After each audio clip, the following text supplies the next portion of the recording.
Javier woke with a start. The red digits of his alarm clock glowed 6 a.m. Monday again. He yawned and stretched, the city sounds already filtering through his thin curtains.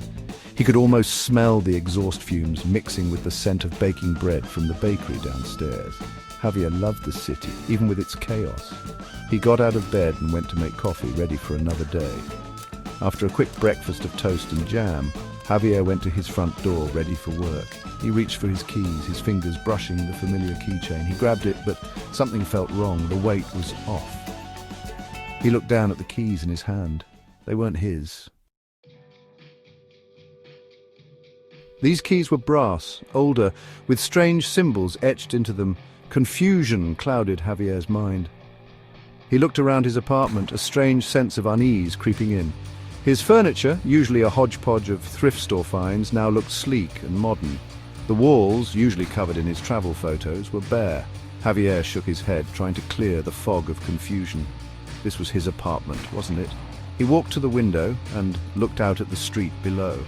He expected to see the usual morning rush, but the street was empty, utterly deserted.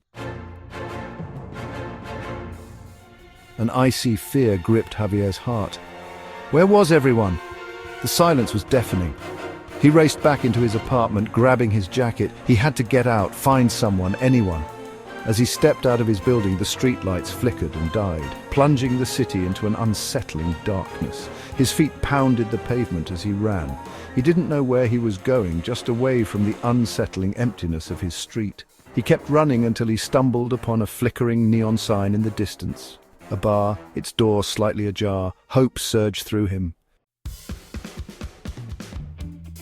Javier pushed open the door and stepped inside. The bar was empty, except for a lone bartender wiping down the counter. "Hello?" Javier called out, his voice echoing in the silence. The bartender looked up, his face a mirror of Javier's own. Javier froze. The bartender reached into his pocket and pulled out a wallet. He flipped it open, revealing an ID card. Javier leaned closer, his blood turning to ice. The picture on the ID was him, but the name read Daniel. Had he somehow slipped into a parallel universe?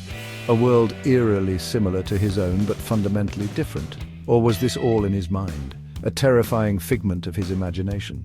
The answer, for now, remained shrouded in the unsettling silence of the empty city, a chilling mystery hanging in the air.